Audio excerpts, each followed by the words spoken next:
Вось Святлана Ціханаўская думае пра міграцыйны крызіс, якое развязанне сітуацыі яна бачыць і ці паддаецца Еўропа на шантаж Лукашэнкі. Вашай увазе мае размова з дэмакратычнай лідаркай Беларусі, якую запісала падчас канферэнцыі беларусаў свету ў Вільні. Дарэчы, Святлана Ціханаўская цяпер адна з фаварытак на Нобелеўскую прэмію міру. Гэта прызнанне ейнай асабістай мужнасці і барацьбы за свабоду ўсіх беларусаў. І акурат цяпер яна бы моцна нас натхніла. Светлана, добрый день. Мы сегодня сустракаемся ў Вільні. І літаральна 35 кіламетраў адсюль на беларуска-літоўскай мяжы адбываецца мігранцкі крызіс, гібридная атака. Вось які вашы ўражанні як чалавека ад таго, што там зараз адбываецца? Што людзі у гэты дождж, у гэты холад застаюцца паміж небам і зямлёй, никому не патрэбныя? Да, к сожалению, такая сложилась ситуация, что режим показал себя во всей красе не только по отношению к своему собственному народу. Он делает жертв из людей разных национальностей, потому что люди не виноваты, что они попали в эту политическую игру, стали оружием в руках диктатора. И конечно, ситуация ужасает. И жалко женщин, жалко детей, жалко тех, кто потерял тоже жизнь на границе только потому, что он стал игрушкой в руках этого человека, скажем так. И этот вопрос, конечно же, нужно решать. Но я считаю, что построением стен только этот вопрос не решишь, потому что это какое-то физическое ограждение, оно остановит, наверное, поток, но вот с моральной точки зрения у нас никогда не было стен между нашими государствами, и миграционный кризис, он закончится, а стены останутся. Поэтому я считаю, что задача Евросоюза прежде всего помочь Литве, Польше, Латвии в этот сложный период, но не строить, по крайней мере, каких-то глобальных стен уж точно. А вы что прапаноўваеце? Не строить стены, окей, але гэты люди уже зараз находятся на мяжы. Па некаторых дадзеных у Беларусі там ледзь не 10 тысяч гэтых мігрантаў, якія вельмі хутка будуць на мяжы. В Польше там штодня затрымоўваюць каля 300 асобаў, якія спрабуюць перайсці гэтую мяжу. Вось што вы рэкамендуеце Еўразвязу зрабіць у дадзенай сітуацыі? Во-первых, принимать людей не всех, а тех, кто на самом деле нуждается, может быть, в какой-то медицинской помощи, потому что нельзя принимать эти правила игры. Это шантаж чистой воды. И помогая, может быть, помогая Польше и Литве справляться с потоком, все-таки не терять фокуса, понимать, кто причина этого миграционного кризиса. Продолжать давление на режим прежде всего, но помогая людям, естественно. И сейчас какой-то, мне кажется, даже небольшой раскол в Евросоюзе по этому вопросу, потому что одни считают, что надо принимать всех мигрантов, другие понимают, что это шантаж, Евросоюза. Но нам тоже иногда, вы знаете, даже обидно немного, что так много говорят о правах мигрантов и забывают почему-то говорить о правах белорусов, которые сейчас страдают в тюрьмах. То есть это немножко такой перекос, может быть, это одна из целей режима расколоть общество европейское, и нам ни в коем случае этого нельзя допустить. На каждых встречах мы делимся своим видением этой ситуации, что, конечно, люди-мигранты – это тоже заложники этой системы, но зайдите в корень. С кем надо бороться? Не с мигрантами, надо бороться с причиной. То бок, пятый пакет санкций, як найхутчэй. Это продолжение, давления. Санкции – это не единственный способ давления. Он, конечно, самый действенный, он самый очевидный, но не признание режима Лукашенко. Говорить о том, что режим терроризирует всю страну, значит признать режим террористическим. Помогать гражданскому сообществу – это тоже огромная-огромная проблема, потому что потому что мы иногда за санкциями забываем, что наш самый главный ресурс – это люди. Люди, которые выехали, люди в Беларуси, и им прежде всего нужна помощь, чтобы выстоять. Сейчас мы, к сожалению, в такой вот стадии, особенно в Беларуси, стадии выживания. И да, с одной стороны давление, с другой стороны помощь гражданскому обществу и, конечно, поиск правосудия. У той час, як вам, в принципі, відчиняються всі двері у світі, вас не запросили на Генеральну асамблею ООН, але там були представники режиму. Ось чому так здарилося? Ці ви спробували? Мы, конечно же, ставили этот вопрос, что представители демократических сил должны присутствовать на Генеральной ассамблее ООН. И вот тут мы видим недопонимание, что же значит непризнание режима. Потому что государство есть, кто-то должен быть от государства на этой ассамблее. Как бы, ну, понятно, что это не Лукашенко, но и госаппарат, он как бы относится к государству. Це представники режиму. Понятно. И вот тут возникает вопрос, что такое нелегитимный режим. Это где заканчиваются его полномочия, где границы вот этого. Почему нельзя пригласить представителей демократических сил? Ну, потому что они не государственная структура. И мы должны менять вот эту точку зрения. Мы думали, декларация о том, что режим нелегитимный. То есть для нас все вопросы, есть ответы на все вопросы, что это значит. А там немножко недопонимание, и этот вопрос надо прорабатывать. Тобто ви даєте некие рекомендации, спробуйте эту стену разбурить, так?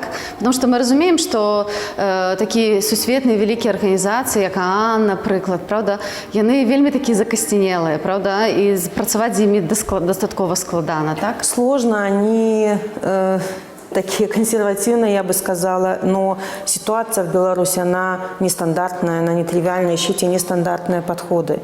Потому что почему поехал представитель режима туда, может быть, это было условием для чего-то. Да? Мы, там тоже могут работать лоббисты, какие-то подковерные сделки совершаться, о которых мы не знаем, но у нас есть своя позиция, мы ее везде доносим, но это политика. То, що треба дзейнічаць не шаблонна, паказвае заява Талібана, які хацелі, каб іх прадстаўнікоў выслухалі ў Радзе бяспекі ООН. Гэтага не здарылася, але гэта паказвае тое, што не кожная ўлада мусіць мець голас, правда? Бо яна незаконная. Вот именно. И этот вопрос надо дальше поднимать, потому что впереди и другие встречи, другие события. Тот же восточноевропейское партнерство, где каким образом будет присутствие Беларуси. То есть режим заявил, что они выходят на словах, только там никаких документов подписано не было. То есть что вы собираетесь делать? Белорусы не хотят выходить. Кто-то должен присутствовать. И сейчас вот надо решить, пока будет это. Што можа даць вам гэтую легітымнасць? Штосьці можа ўзняць, узмацніць гэты ўзровень?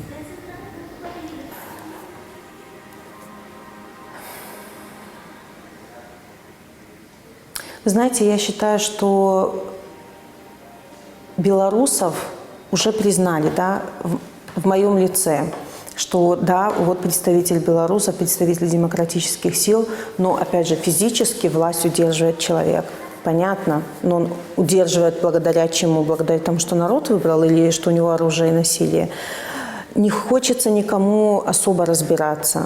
Понимаете, мы же все понимаем, что и в Европе немножко устают от вопроса Беларуси. Вот, и уже, знаете, что 600, что 700 политзаключенных, для них это такое себе событие. Это для нас, это каждый человек. Для нас это боль каждый день. Да? Вот рабочих задержали, и ты просто вот в панике, тяжело. Это ты с семьями общаешься. Надо выводить их из этого, как вы сказали, закостенелого состояния, под другим углом смотреть на ситуацию. У меня склалось ўражанне, што ў Нью-Йорк, вось яшчэ хочу вернуться на хвіліночку до Генеральной Ассамблеи Рады АОН, што Владимир Макей спрабаваў все-таки гнуць сваю палітыку. Ён туды не прыйшоў раскаяцца, сказаць, што мы там кепскі. Ён прыйшоў гнуць сваю палітыку і даказаць то, што все-таки яны ўлада. Ці вы думаеце, гэтае прызнанне цяпер магчымае, што все ж таки заходні свет скажа не, мы будзем кантактаваць з імі? Я думаю, что обратно повернуть процесс уже невозможно. Возможно, будут какие-то контакты, но не в сторону признания режима легитимным, а в сторону переговоров.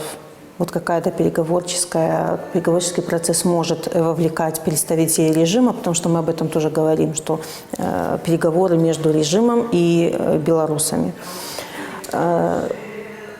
То, что сейчас режиму хочется признания и иммиграционный кризис тоже, возможно, как одна из целей, чтобы со мной начали говорить о прекращении кризиса, такого случиться не должно. Я думаю, что и Европа, и США это прекрасно понимают, что это будет просто шаг назад. Вы казалі пра перамоўны працэс. У Нью-Йорку таксама Владимир Макей сустрэўся з амбасадарам, з міністрам замежных справаў Фінляндыі. Ці вось еўрапейскія краіны нейкім чынам кансультуюць з вамі сваю пазіцыю, бо гэта размова была досыць жорсткай.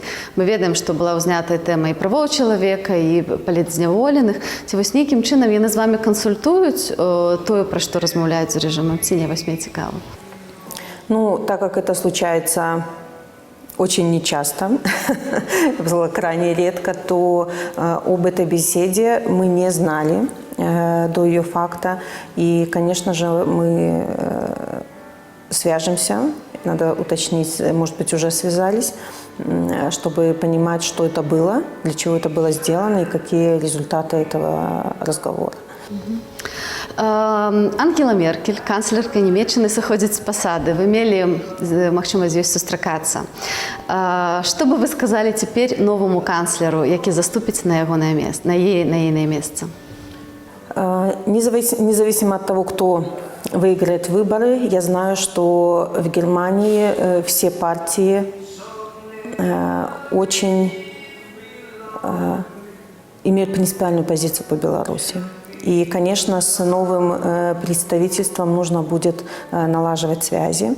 Но мы в свое время встречались с каждой партией, с каждой общались. И мы знаем, что это будет просто такой технический процесс встречи, проговаривания ситуации. Но не придет к власти человек, который будет, ну, скажем так, за насильственно удерживающую власть в Беларуси, за людей. И, возможно, будут в начале своей карьеры, возможно, и решения будут серьезнее, жестче, принципиальнее. И позиция, может быть, у Германии будет другая. Ну, не другая, имею в виду, посильнее. Будзем спадзявацца, што так яно і будзе. Апошняе пытанне хацела запытаць, бо зразумела, што агульны кантэкст вельмі цяжкі. Але ці было апошнім часам штосьці, што вас прыемна здзівіла? Было штосьці такое, што вот вам сказалі, нешта вы прачыталі, штосьці, што вам даставіла пазітыўныя эмоцыі? Ну, вы знаете, мне позитивные эмоции доставляет каждая встреча с белорусской диаспорой. Это что касается вот именно политических вопросов. Вот в данный момент происходит конференция, встреча диаспор всех из 27 стран, онлайн много присутствует. Я вижу, как рождаются идеи, я вижу, как люди не сдаются, несгибаемы вперед, какие-то есть очень долгосрочные проекты. Есть краткосрочные, но не менее важные, и люди делятся опытом сейчас, люди взаимодействуют, и это самое главное. Поддерживать друг друга, видеть, что мы устали, но мы движемся вперед. Это позитивная новость, и в этом всем негативе на самом деле нужно находить позитив, потому что на одном негативе далеко не уедешь, и это нужно и доносить до белорусов. Несмотря на то, что ситуация, конечно, сложнейшая, я получаю как сотни сообщений каждый день, что нам тяжело, но мы не сдаемся, мы в вас верим. Имея в виду, конечно, не только меня, но и тех, кому сейчас бороться безопаснее. Это все-таки релокантам и диаспорам. И вот то, что сейчас происходит за стеной, это очень-очень важный процесс. Дякую вам велике за розмову. Спасибо вам.